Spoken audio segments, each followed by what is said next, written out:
Saludos amigos oyentes, bienvenidos de nuevo al Pergamino, con Santiago de Dios y Gonzalo Jiménez Tapia en los micrófonos y Miguel Bárdenas al frente de la producción de sonido.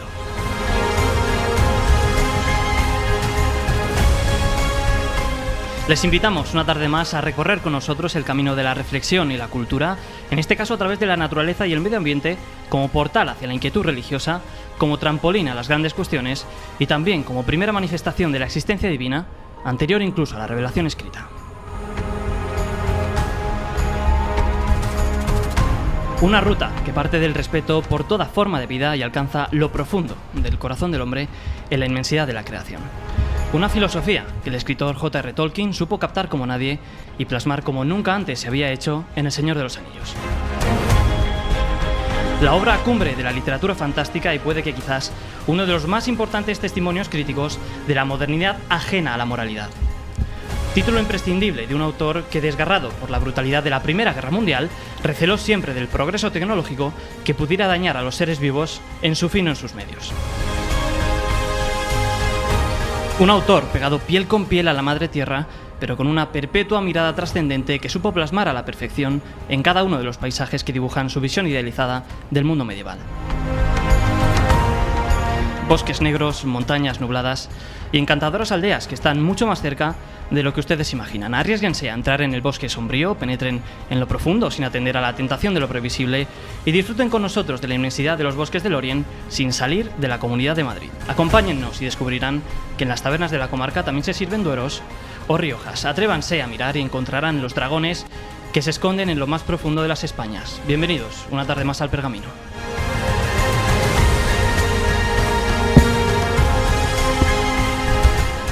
Arrancamos nuestro viaje de la mano de Gonzalo Jiménez Tapia. Gonzalo, veo que hoy te has propuesto despertar nuestra imaginación.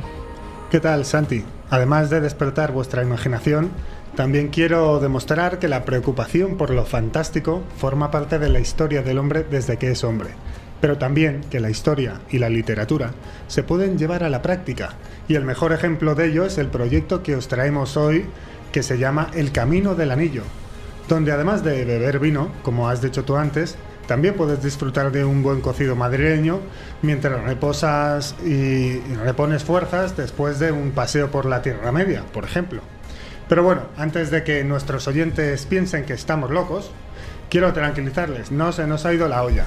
La relación que tiene Tolkien con la Comunidad de Madrid es este proyecto, El Camino del Anillo, una ruta de montaña de 120 kilómetros por la Sierra Norte madrileña, donde el caminante, lo haga solo o acompañado, si se fija, verá que el paisaje que hay a su alrededor se parece al de la Tierra Media, Moria, Rivendell, la comarca, Hobbiton y muchos otros lugares.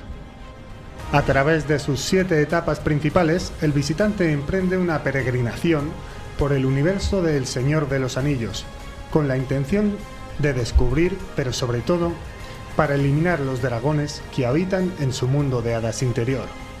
Pero para conocer más y para saber más, por ejemplo, cómo visitarla, qué vamos a poder experimentar y en qué pueblo se hace, hemos invitado hoy a la fundadora del proyecto, Gemma Álvarez, y a uno de sus promotores, que además es profesor y músico, Ignacio Saavedra.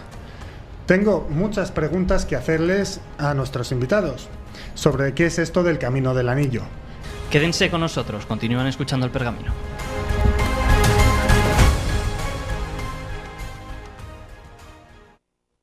¡Hace su entrada en la sala el alcalde Otto!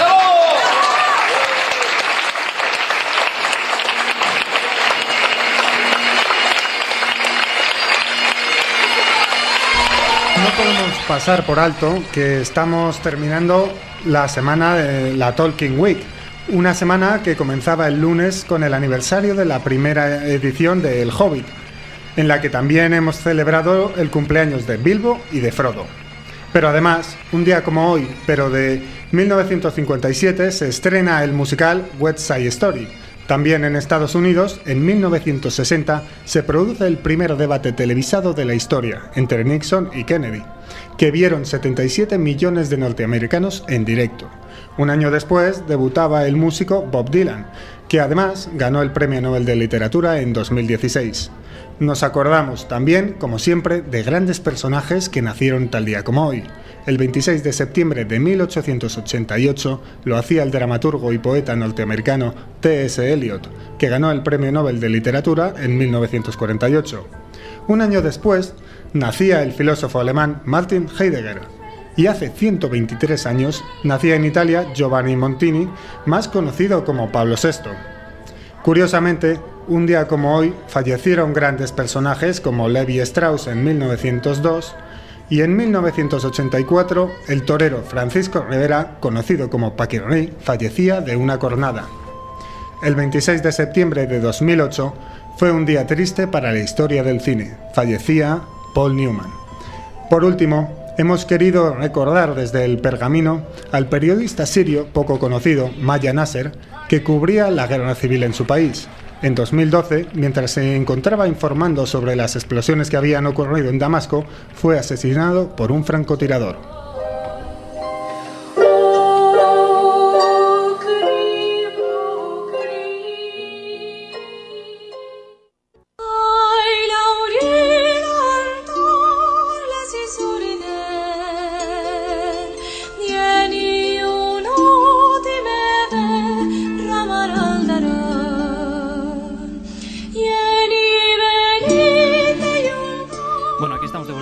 Pergamino y dispuestos a conocer el proyecto del Camino del Anillo de la mano de Ignacio Saavedra y Gemma Álvarez.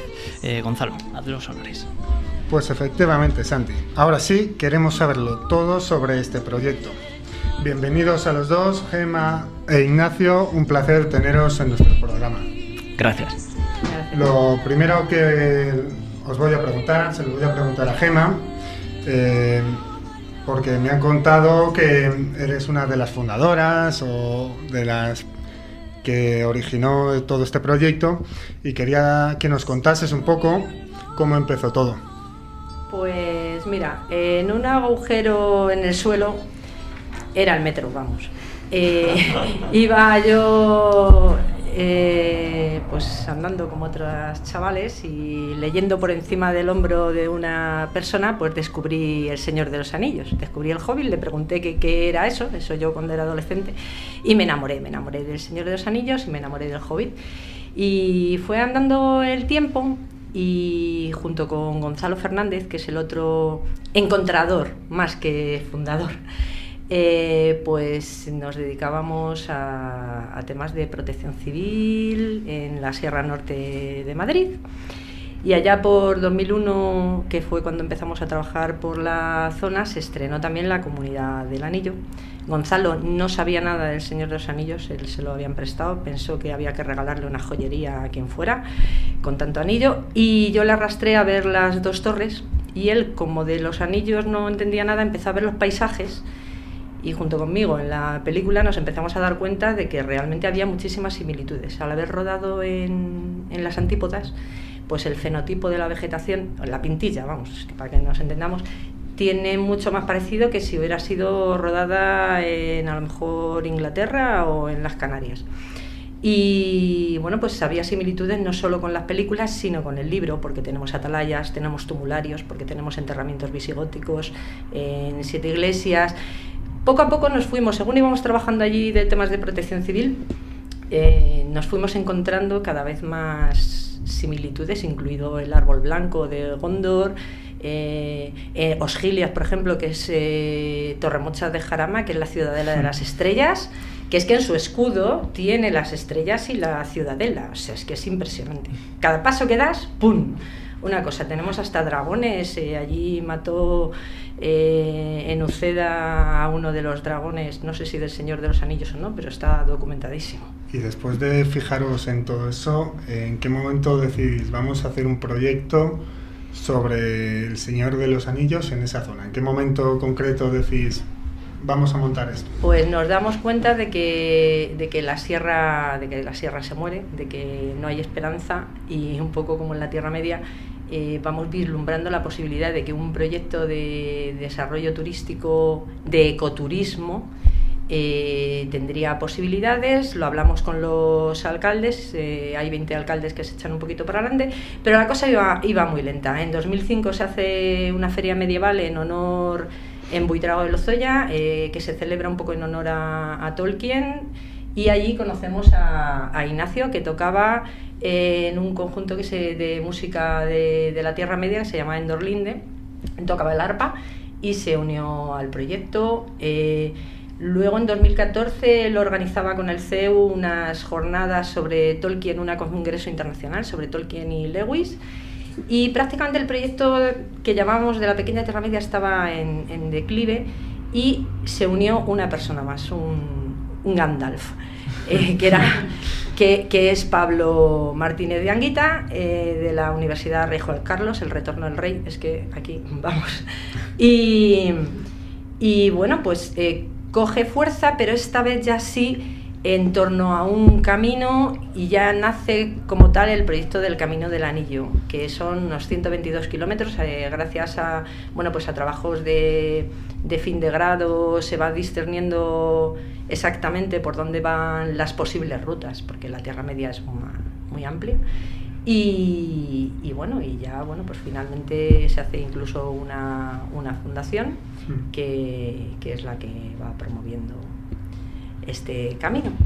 Y es un camino, el vuestro, de creación de este proyecto, muy largo y de mucho trabajo.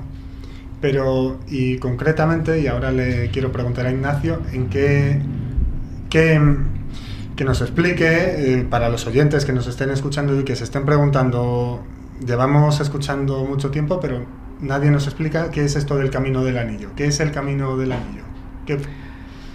Más o menos lo ha explicado Gema, pero yo diría que es un camino que tiene como 4 pilares, tiene distintas facetas que lo hacen especialmente interesante. Por supuesto está el mundo de Tolkien y la inspiración que supone el ver la similitud. Al ver la película se ve más claramente la similitud entre la Tierra Media y la antes llamada Marca Media, que hoy es la zona de la Sierra Norte. Pero a quien no le interese el mundo del Señor de los Anillos puede encontrar un proyecto de educación medioambiental, que es una idea que estuvo desde el primer momento. Como venía de Tolkien, la idea era, digamos, transmitir el legado ecologista de Tolkien. Una de las experiencias típicas de la lectura del Señor de los Anillos es que la gente dice: ahora miro la naturaleza con otros ojos, sobre todo los árboles. Hay un antes y un después del Señor de los Anillos en el modo, por ejemplo, de eso, de mirar y de cuidar los árboles. Después, como más o menos ha dejado entrever Gema, está el tema de la posibilidad de hacer algo por la parte de la Comunidad de Madrid que está dentro de la España vaciada. Parece mentira, pero a menos de 1 hora de Madrid tenemos una zona que casi recuerda a esas otras zonas de la España vaciada, de Teruel, de Soria, etc. A esto hay que añadir algo que estaba desde el principio más o menos implícito, pero en una de esas muchas casualidades que ha habido a lo largo del camino, de creación del camino. Justo cuando empieza a tomar cuerpo, cuando el casual encuentro entre John Bentley, uno de los pioneros, que en paz descanse, y Pablo Martínez de Anguita, resucita el viejo proyecto de la pequeña Tierra Media, resulta que aparece la encíclica Laudato Si, que es como la confirmación definitiva de algo que Tolkien había demostrado con los hechos, pero que todavía costaba admitir porque faltaba como una especie de sello de garantía, y es que se puede ser muy católico y muy ecologista. No solo es que se puede, es que lo normal es que una persona que es profundamente católica sea profundamente ecologista, porque la Tierra ya no es simplemente energía, materia, parte de nosotros, sino que es un don de Dios, que hay que mimar, que hay que cuidar, que hay que atesorar. Y además, que también lo ha dejado entrever Gema, es la parte histórica de esos pueblos, que podría incluso tener un poco de relación, sí, si se busca, y con Tolkien y con El Señor de los Anillos, incluso también apoyar no solo por Tolkien, sino por la propia historia de cada pueblo. Sí, haciendo el camino o trabajando en el camino yo he aprendido muchísimas cosas que no sabía sobre la historia de estos pueblos. Por ejemplo, todo lo que hay alrededor de Torrelaguna, que nosotros llamamos Gondor. En Torrelaguna se iba a fundar la Universidad Complutense, la Universidad de Alcalá, no pudo ser. Es la ciudad del Cardenal Cisneros, es donde se casaron San Isidro y Santa María de la Cabeza, nada menos. Y quizá hechos tan llamativos como los que hay alrededor de Torrelaguna no haya muchos, pero sí que hay a lo largo de todo el camino un montón de cosas, y creo que el camino puede servir para que se conozca mejor la historia de la Comunidad de Madrid.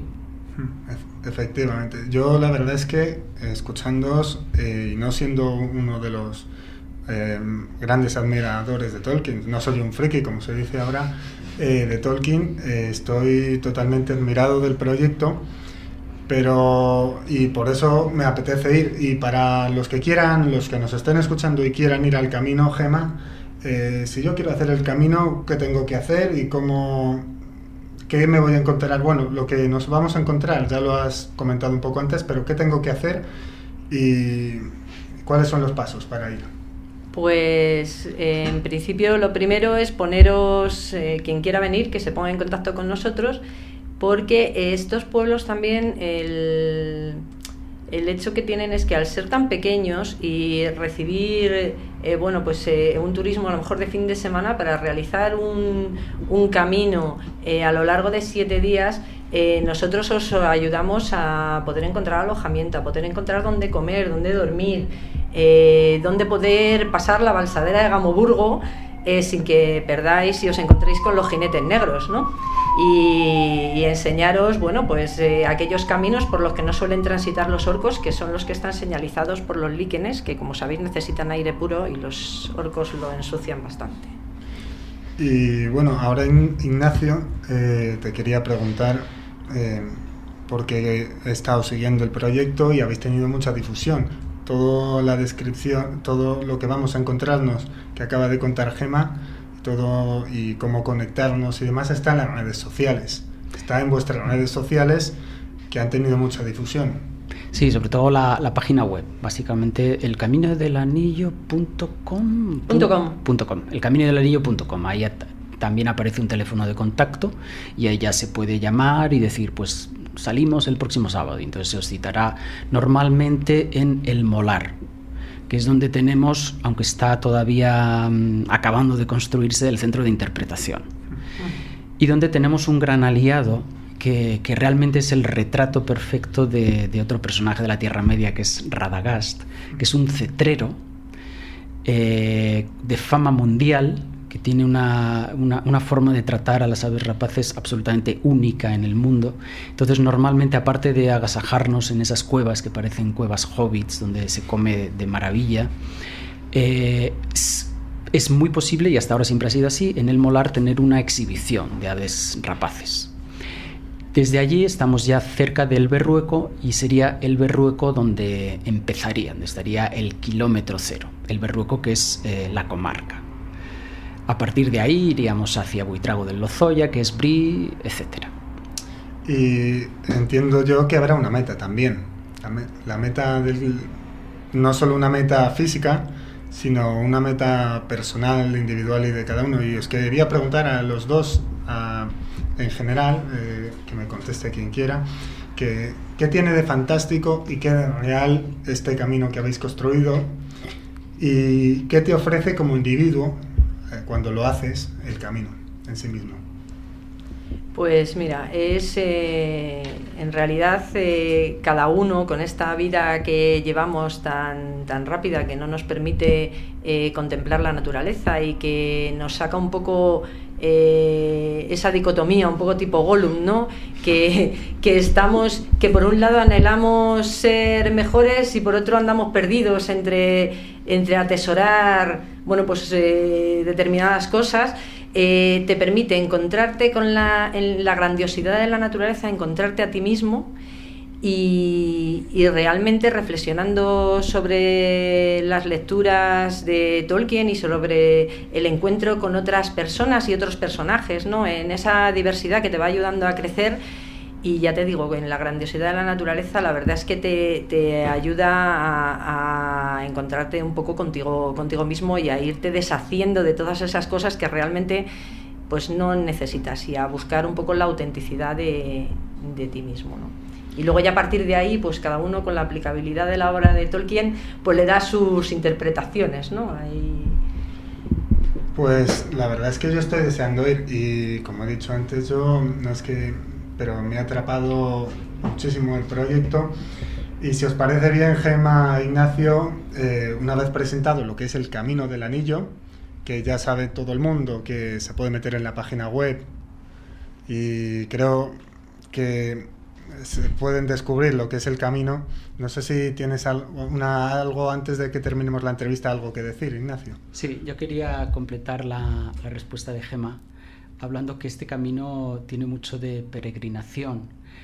Sin nosotros proponérnoslo, en algunos medios internacionales se ha presentado como una alternativa al Camino de Santiago, para gente que quiera hacer algo parecido, pero en otra zona. Decía que tiene algo de peregrinación. Queremos que quien haga el camino sea como Frodo, que parte con un anillo que le pesa, esos lastres que todos tenemos que nos impiden ser completamente felices, y a lo largo del camino tenemos que ir deshaciéndonos de eso, de esa como el reverso tenebroso que todos podemos tener, y el camino será un éxito si al final hemos conseguido ser otra persona. Si nos ha servido como una especie de viaje iniciático, de camino de purificación para empezar una nueva vida. Bueno, pues antes de comenzar con la tertulia vamos a dar paso a nuestros colaboradores. En primer lugar a Carlos García de Bolavieja, historiador, colaborador docente del Departamento de Historia Contemporánea de la Universidad CEU San Pablo de Madrid y también de la revista especializada Aportes y de la revista Hispánica. Carlos, muy buenas tardes. Encantado de estar aquí. Bienvenido a tu casa y bienvenido al Pergamino. Y también con Inmaculada Navarrete, graduada en Historia del Arte por la Universidad CEU San Pablo de Madrid y coordinadora de guías para la Asociación Cultural Nartex en España. Muy buenas tardes, Inma. ¿Qué tal? Encantada. Bueno, Inma, permíteme que te haga la primera pregunta antes de retomar esa conversación con Ignacio. ¿Cuál es tu personaje favorito de la Tierra Media? Y también si crees que se puede encontrar, digamos, en esta asociación Laudato Si y que haya reproducido algunos de los sitios, digamos, más encantadores del mundo de Tolkien en la misma Sierra de Madrid, a media horita en coche. Mi personaje favorito. Bueno, es muy difícil, pero no sé. Bueno, venga, te lo puedo cambiar por el paisaje favorito. Bueno, vale, el paisaje favorito. También es difícil, pero bueno, el verde siempre atrae, ¿no? Entonces yo creo que la comarca al final es un sitio ahí donde puedes descansar, donde te puedes pegar unas buenas comilonas, donde puedes estar tranquilo, así que yo diría que la comarca, sí. Luego hay otros bosques que también llaman la atención, ¿no? Por su simbología, por ejemplo el Bosque Viejo, ¿no? Bueno, pero yo me quedo con la comarca, que es más tranquilito. Tengo un poco alma hobbit. Y bueno, antes de nada, también quería añadir sobre lo que ha dicho Ignacio, que sí que es verdad que pues, se ha dado mucha importancia a la idea de camino dentro de lo que es la obra tolkiana, ¿no? Sobre todo un camino como personal, como bien decías. También a mí me parece que en la obra se habla mucho, bueno, se deja entrever la vida en comunidad y cómo eso poco a poco te va ayudando a alcanzar tus metas. Bueno, es un ejemplo muy simple, ¿no? Pero está claro que Sam es el bastón total y absoluto de Frodo, o simplemente pues eso, un enano, un elfo y un hombre que se encaminan, que son los seres más distintos que hay en la Tierra Media, cómo unen todas las fuerzas para poder llegar a combatir el mal, ¿no? O sea, me pareció eso una idea bastante importante. No sé qué pensaréis vosotros. Sí, eso va un poco en la línea de lo que yo comentaba, ¿no? Que tú te encuentras a ti mismo, pero no solamente porque tú vas meditando y encontrándote con la naturaleza, sino también a través de todas aquellas personas que en parte, bien porque comparten tu peregrinación, porque has empezado en grupo, bien porque te los vas encontrando a lo largo de los diferentes municipios, porque bueno, tenemos encuentros pues desde con alcaldes que a lo mejor son los presidentes de la Asociación de Conservación del Burro, muy hobbit, ¿no? En la zona del Berrueco. Sí. Entonces, todas esas agricultores, ganaderos, que poco a poco te van ayudando a enfrentarte a, bueno, pues tú que vives en un mundo muy de ciudad, a ver que ese mundo rural todavía existe, ¿no? Y que no solamente está en los cuentos y en la historia, sino que es real y está aquí a 50 kilómetros de Madrid. Yo quiero lanzar, si me permitís, una pregunta al aire, porque para hablar de Tolkien a mí me sorprende que se una la Fundación Laudato Si y en sí misma la encíclica. Es verdad que va por la parte del ecologismo, del respeto a la naturaleza propia, que es intrínseca a ser cristiano. No sé si en la mesa habrá alguien que pueda darnos, por ejemplo, Carlos, algunas pistas sobre lo que puede ser la... O sea, yo con lo que os he escuchado y tal, entiendo como que el camino, ¿no? Cualquier persona está llamada a hacer ese camino, ¿no? O sea, tanto un joven, un adulto, ¿no? Porque un poco como Gollum, ¿no? Que la criatura más humana, más aparentemente despreciable o imprescindible, pues se acaba convirtiendo en una persona que es fundamental y que tiene un papel que al final, a la larga, va a ser como determinante como para el transcurso final de los acontecimientos. Pues como que todos son necesarios, ¿no? Que toda persona puede llegar a este camino, ¿no? Pero primero encontrándose con la belleza, ¿no? Como decís vosotros, ¿no? Que ese es yo creo, ¿no? El primer objetivo, ¿no? Viendo la naturaleza y un poco desde la literatura, ¿no? Pero yo creo que, claro, que, bueno, como seguramente compartís también vosotros, es fundamental el trasfondo católico que puede apreciarse en la obra de Tolkien, ¿no? Que a lo mejor no, bueno, dicen que no es una alegoría, ¿no? de la Iglesia, pero que indirectamente es un autor que obviamente refleja, pues, su visión del mundo y su creencia católica, ¿no? No sé qué opináis. Sí, Tolkien incluso trató de evitar que se establecieran fáciles paralelismos entre personajes de la Tierra Media y personajes de la Sagrada Escritura. Pero hubo un momento en que tuvo que reconocer que no pudo evitar que se notara que era católico. Tenía como referente a Lewis, que sí que era como más explícito a la hora de, en sus historias, crear personajes que podían ser como una metáfora de Jesucristo o de Abraham, etc. Pero Tolkien al final concluía: no puedo evitar que se note que soy católico. Y han salido ideas muy interesantes, por ejemplo, la idea de comunidad, la idea de que el ser más despreciable al final puede ser decisivo, porque como decía Gandalf, ni el más sabio conoce el fin de todos los caminos. Yo creo que además en estos días en que obviamente uno no puede dejar de relacionar cualquier aspecto de la vida con la pandemia, no sé si recordarán el final del Señor de los Anillos, justo después de la coronación de Aragorn, cuando de repente todos se postran y emergen los hobbits, que eran pues los medianos, ¿no? Personas que parecía que no tenían nada que aportar y al final son tan decisivos. Yo creo que en la pandemia tiene mucho de hobbítico, en el sentido de que muchos, por ejemplo, muchas profesiones que normalmente son invisibles, de repente hemos descubierto hasta qué punto son importantes. Inma. Sí.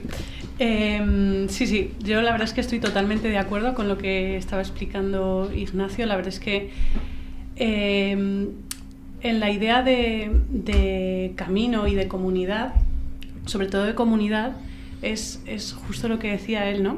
Y también un poco la lucha en el bien y el mal. También quería apuntar, a ver, Tolkien es verdad que no termina de hablar de personajes bíblicos como tal, o sea, no es como Lewis, que es mucho más explícito, pero sí que se puede, muchos comportamientos, como por ejemplo el de la misericordia, sí que se ven explícitamente en la obra tolkiana, ¿no? Por ejemplo, Frodo con Gollum es misericordioso, de hecho, hasta el final. O sea, Gollum al final se condena a sí mismo. O también podemos ver la misericordia del destino, porque realmente no hay Dios en la obra de Tolkien, por así decirlo, pero sí que el destino hace que Frodo, aunque no quiera lanzar el anillo, finalmente se va de sus manos y se cae al fuego, ¿no? O sea, es una forma indirecta de hablar de una misericordia que, de hecho, el catolicismo Actualmente, de hecho, hablamos mucho de la misericordia de Dios, ¿no? No sé lo que pensaréis vosotros. Sí, es una seña de identidad del catolicismo, y sobre todo cuando uno empieza a comparar con las culturas orientales se nota enormemente la diferencia, y la misericordia de Gandalf, de Frodo, hacia Gollum es inimaginable en un autor que no sea católico. Sí. Bueno, yo también quería proponer a Gemma esta reflexión, porque aparte del debate entre, lógicamente, entre bien y el mal, también hay una dicotomía entre, digamos, tradición, ¿no? y digamos, tecnología, podría decirse, ¿no? Es verdad que en España encontramos un paralelismo con la Tierra Media, ¿no? Quizás porque España es muy medieval y la obra de Tolkien es muy medieval. Sí, la obra de Tolkien, él era un gran medievalista y además, concretamente, como ha dicho Ignacio, la Sierra Norte, nuestra pequeña Tierra Media, era la marca media medieval. Teníamos la marca alta y la marca baja, y aquí era una tierra de nadie.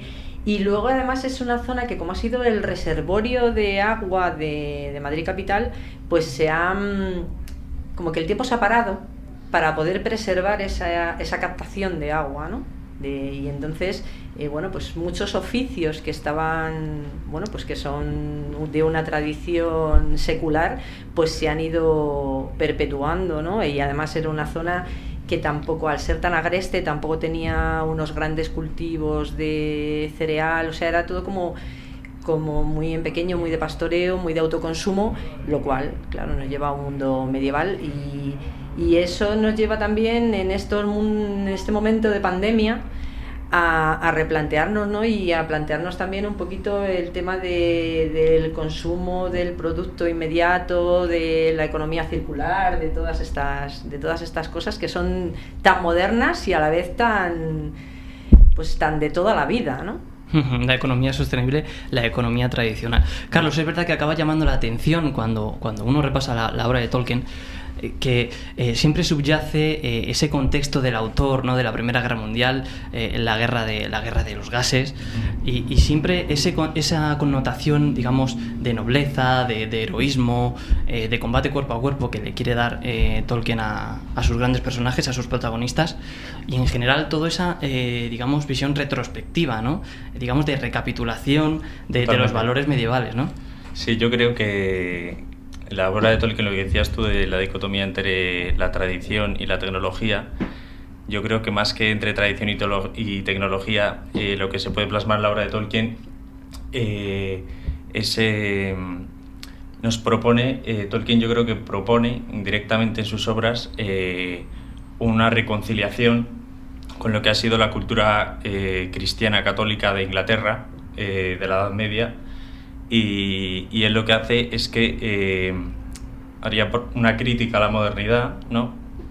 Presentándonos pues esa sociedad tradicional arraigada en la ley natural, lo que decíamos otra vez, de volver a la naturaleza, de volver al origen, de volver a asombrarnos por la belleza, y también teniendo en cuenta lo que decías tú de que él vivió los horrores de la Primera Guerra Mundial, que estuvo de hecho en la batalla de Somme, creo que fallecieron, no sé si 1 millón de muertos entre franceses, ingleses y alemanes en muy pocos días, y él se quedó horrorizado, ¿no? de aquella experiencia, pero él yo creo que es capaz de ver que ese horror, o sea, llega más, o sea, no es solo la anécdota de que él estuvo en la Segunda Guerra Mundial, sino que él se da cuenta de lo que es una sociedad en la que se ha ido alejando de Dios y se ha ido alejando de esa sociedad genuina cristiana que nació en la Edad Media, y cómo el hombre alejado de Dios es capaz de hacer cosas tan tremendas como la Primera Guerra Mundial, en la que ya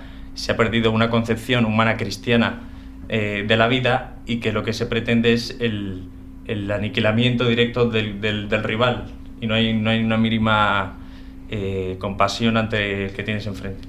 Ignacio, es casi como si Tolkien quisiera presentarnos, digamos, el problema de la tecnología, pero ajena, digamos, también al progreso ético, ¿no? El progreso tecnológico pero que no va a la vez, ¿no? No es equiparable al progreso ético, ¿no?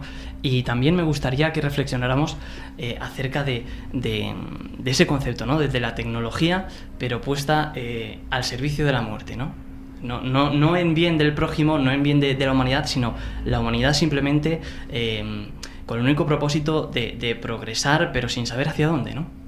Sí, efectivamente, y en ese sentido yo creo que Tolkien es muy profético, porque él lo vio en la Primera Guerra Mundial, pero en realidad lo peor estaba por venir, de un siglo en que efectivamente hay mucho progreso tecnológico, pero se ha parado, incluso antes del siglo XX, el progreso moral. Y claro, tanto tiempo separados, pues las consecuencias ahí están, pues el siglo más sangriento de la historia. Y creo que más o menos me ha parecido que lo mencionabas y me parece fundamental la cuestión de medios y fines. La tecnología es un gran medio, pero cuando se convierte en un fin, pues los resultados están ahí, una catástrofe. Inma. Sí, yo totalmente de acuerdo con lo que estabas comentando. De hecho, ahí está el problema, ¿no? Cuando la tecnología se pone al servicio de el mal al final, ¿no? De un fin que no es nada más que llenar la soberbia del ser humano, ¿no? Y no tiene freno. De hecho, a mí se me está viniendo a la cabeza una escena en la que se ve la torre donde está Saruman y alrededor toda la tierra que ha tomado él para poder hacer, bueno, de hecho hace los semiorcos en esa parte de Isengard, se ve una maquinaria de guerra impresionante que realmente es muy eficiente, ya lo vemos luego en las batallas, y cómo al contrario los hobbits, los más sencillos, pelean no con piedras, pero casi, ¿no? Espada y a caballo y pa'lante, ¿no? Y al final triunfan, pero es verdad que esa visión de lo tecnológico avasallando a la vida de siempre, sí que Tolkien es bastante profético. Además, me parece importante también decir que este proceso tecnológico, si tú no luchas contra él, al final te termina comiendo, ¿no? O sea, es como pasa con Rohan, o como ha pasado con Gondor cuando ha sido tomada, ¿no? Que al final, si ellos no hacen frente, les termina comiendo la tecnología y por lo tanto el mal, ¿no? No sé cómo lo veis vosotros. Sí, y eso se va repitiendo a lo largo de la historia, y yo creo que esta pandemia tiene muchísimo que ver con un estilo de vida, con haber convertido el progreso tecnológico en un fin en sí mismo, con cómo se ha planteado la globalización.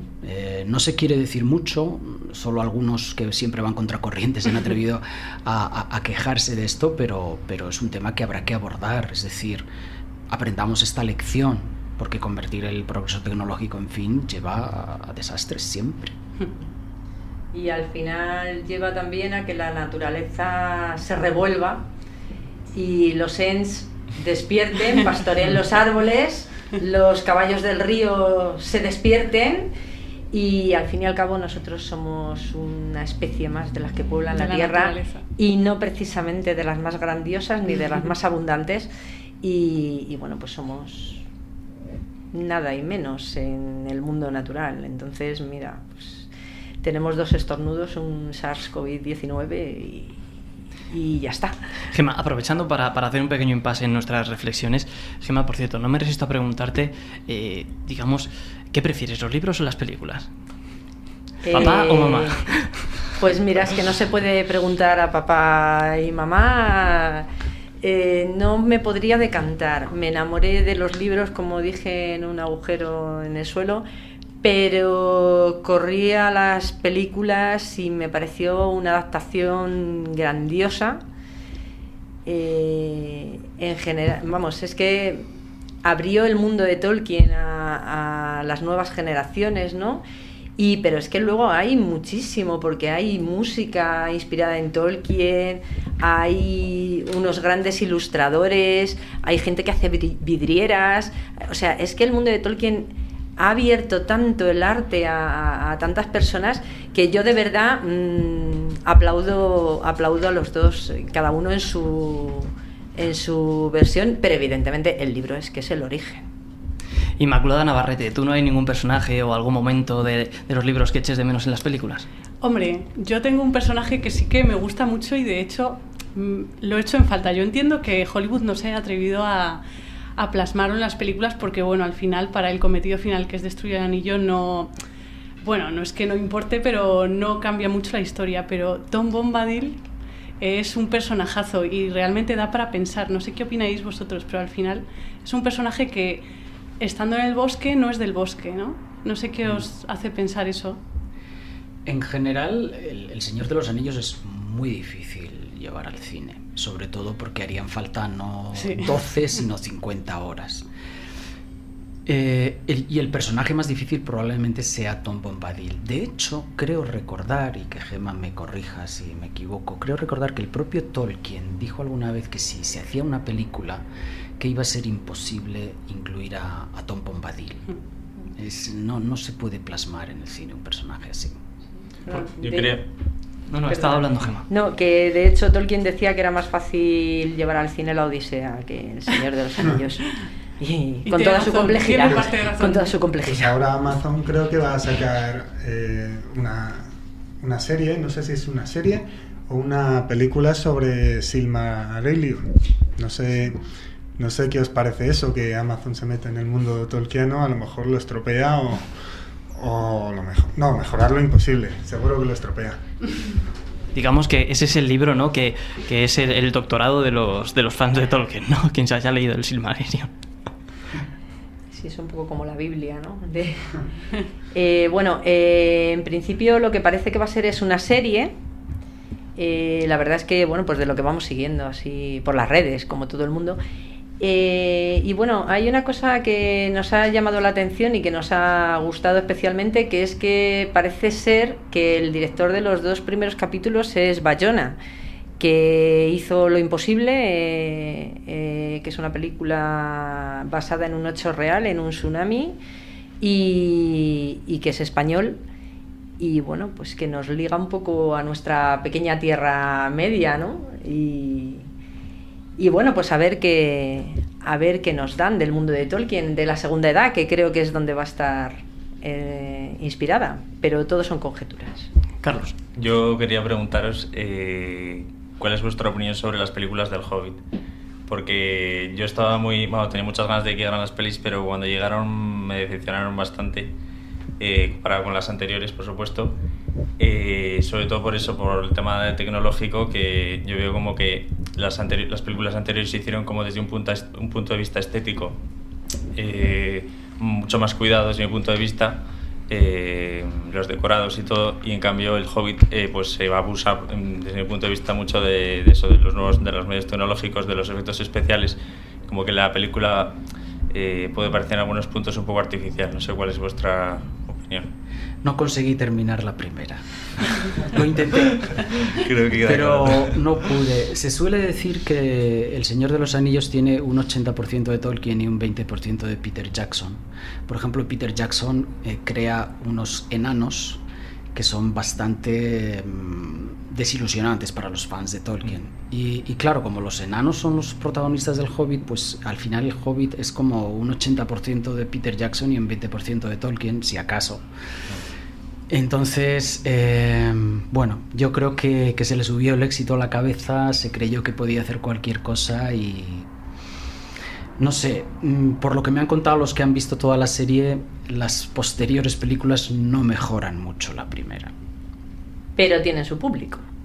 Lo digo porque yo me muevo con chicos de 20, 22, 25 y andan enamorados, y enamoradas algunas, de parte de los enanos del Hobbit. Véase Fili y Kili. O sea, entonces, bueno, tiene su público y ha abierto a una generación diferente Otra vez el mundo de Tolkien, si esto se trata de abrir puertas, el mundo de Tolkien es maravilloso y llegar a él de una manera o de otra siempre es fantástico. Exacto, son como vasos comunicantes, ¿no? La gente que ha llegado a las películas por el libro y viceversa, ¿no? Sí, Bueno, sí. yo también quería, hablando un poco sobre el escritor, Tolkien escritor, si veis algún tipo, pues no sé, de evolución en el sentido literario, en el sentido de la narrativa, de la verosimilitud de las historias, las dosis de fantasía que puede haber en cada una de las obras, ¿no? Desde el Hobbit hasta el Silmarillion, o a lo mejor el planteamiento temporal que estoy haciendo no es cierto y escribió a lo mejor alguna obra intercalada con otra. Hoy es el día perfecto para hablar de esto porque es el 83 aniversario de la primera edición de El Hobbit. Y sin El Hobbit no habría habido El Señor de los Anillos, aunque el Silmarillion ya existía. Estaba haciéndose. Sabía yo que había truco. En principio, el Hobbit no tenía nada que ver con el Silmarillion. Y Tolkien tuvo que hacer un gran esfuerzo para, a la hora de escribir El Señor de los Anillos, unir ambos mundos que en principio estaban en las antípodas, o en distintas galaxias ya incluso.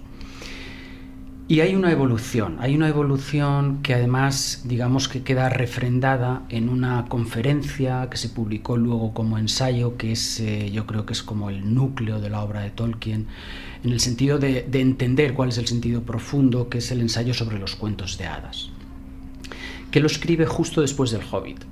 El Hobbit fue una cosa que salió sobre la marcha simplemente porque le agobiaba mucho el tener que inventarse cada noche un cuento distinto para sus hijos. Y entonces decidió que, por una cuestión práctica, pues si inventaba un cuento que pudiera durar, por ejemplo, 100 noches, pues así no tendría que partir de cero cada vez. Entonces casi improvisaba, luego escribía rápidamente lo que había contado para saber dónde tenía que continuar al día siguiente, y así pues fue surgiendo el Hobbit. Pero después, a pesar del éxito, reflexionando, él se dio cuenta de que no era eso lo que quería hacer, de que además partía de un concepto, desde su punto de vista, erróneo de lo que es un niño. Todos hemos visto niños de 10 años que no se sabe cómo entienden a la primera El Señor de los Anillos, y personas adultas que nunca acaban de entrar y que además son incapaces de entenderlo. Eso es una de las cosas que le movió. Pero sobre todo, entre medias, recoge la tradición de Chesterton de la verdad que hay en los cuentos de hadas, esto que se plasma en ortodoxia, y explica en ese ensayo sobre los cuentos de hadas la profunda verdad que hay en un cuento de hadas. Y entonces ahí se mezclan dos cosas. Por un lado, el intento de conectar los hobbits con ese mundo del Silmarillion, mucho más profundo, que era un intento de crear nada menos que una mitología para Gran Bretaña, absolutamente ambicioso. Ese nuevo concepto de lo que es un cuento de hadas, también mucho más serio, y a partir de ahí es como nace El Señor de los Anillos como algo mucho más oscuro, si quieres, en el sentido de que refleja de un modo muy potente el dolor. En uno de los primeros párrafos del ensayo sobre los cuentos de hadas avisa al lector: cuidado con entrar en el mundo de la imaginación, de la fantasía, porque el dolor y la alegría son afilados como espadas. En el Hobbit todo es mucho más cantarín, superficial, pero en El Señor de los Anillos el momento de dolor es muy doloroso, la alegría también, afilados como espadas. Además, él era medievalista y conocía perfectamente esa Inglaterra, ¿no? Ese mundo de las hadas, que al final plasma en ese libro, porque las hadas, al fin y al cabo, pocas fueron amables y muchas fueron enemigas de los humanos y del mundo real, al fin y al cabo, que básicamente es una confrontación entre la verdad que decías tú de Chesterton, el bien y el mal, lo negativo y lo positivo, en una era en la que comenzó el siglo XX lleno de destrucción. Y además es un alegato de la unión que existe entre ese mundo de lo fantástico y que se aleja de la luz y de la verdad en sí misma, que es lo que defiende Tolkien en sus libros. No sé qué opináis, Inma, por ejemplo, o Carlos. Bueno, yo creo, según el hilo de lo que has dicho tú, creo recordar, me parece bonito que cuando él empieza bueno, ya está convenciendo a Lewis de enseñándole lo que es acercándole al catolicismo. Creo que recordar que le llega a decir eso, como que en una conversación que los cuentos son reales, que los cuentos tienen algo de realidad, y de hecho luego dice que el cristianismo es un mito hecho carne, y eso pues como que eso, ¿no? Como que Tolkien percibe los mitos como historias fantásticas que nos hablan de realidades que no podemos percibir, pero que no por ellos dejan de ser reales. Y luego, hablando de lo que decías tú del sufrimiento también, y del profundo conocimiento que Tolkien tenía de la literatura inglesa, de la literatura medieval, se plasma eso muy bien, por ejemplo, en Los hijos de Húrin, que parece, una reproducción de Romeo y Julieta de Shakespeare, o poco más o menos, ¿no? Y es una obra muy bonita también, que no sé solo hablar de ella, pero... Sí, Tolkien es mucho más que El Hobbit y El Señor de los Anillos. Y en el Silmarillion, que es una obra inacabada, Tolkien se murió pensando que no estaba lista para ser publicada. Luego su hijo intentó, hacer algo, crear un conjunto coherente, y 4 años después de la muerte de Tolkien surge el Silmarillion. Tiene, por ejemplo, el relato fundacional de cómo se crea el mundo a partir de la música, que es una auténtica obra maestra. Tiene la maravillosa historia de Beren y Lúthien, que son los nombres que ponen en las lápidas de Tolkien y su mujer en el cementerio de Wolvercote, al lado de Oxford. Los hijos de Húrin, por supuesto.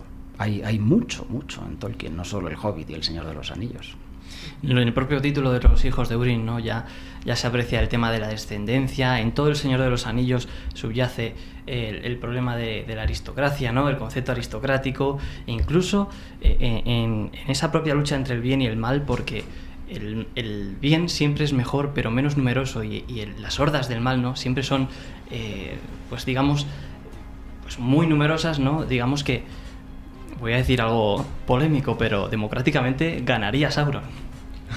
Lo que pasa es que en realidad tampoco sabemos cuántas fuerzas luchan al lado del bien. Es que son más ocultas.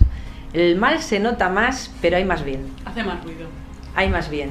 En la obra de Tolkien siempre hay más bien, porque nosotros vemos una pequeña, que es la grandiosidad también de la obra de Tolkien. Tú estás siguiendo como con un foco unos personajes, pero sabes que en la Tierra Media hay mucha más gente, muchos más pueblos, muchos más árboles, muchos más ents, muchos más caballos del río, y todos esos están al final luchando por la Tierra Media, ¿no? Y para que el bien prevalezca. Pues luchemos porque el bien prevalezca, y se nos ha acabado el tiempo, y no nos podemos ir sin agradecer la visita a Gemma Álvarez y a Ignacio Saavedra, y gracias por presentarnos El Camino del Anillo. Ya saben todos nuestros oyentes dónde encontrarlo. Igualmente emplazamos para próximos programas a nuestros colaboradores jóvenes y, al parecer, con un trasfondo sobre la literatura tolkiena muy grande. Carlos e Inma, un placer. Muchas gracias. Menudo eufemismo, Gonzalo. Bueno, pues nos quedamos con ese mensaje de esperanza, y ya saben, a todos los que nos escuchan y nos escucharán, les damos la bienvenida al Pergamino y les emplazamos al próximo programa, en el que celebraremos, con unas semanas de retraso, los 100 años de la Legión. Volvemos a escucharnos el próximo sábado en su móvil o tablet. Volvemos con mucho más y mejor Pergamino.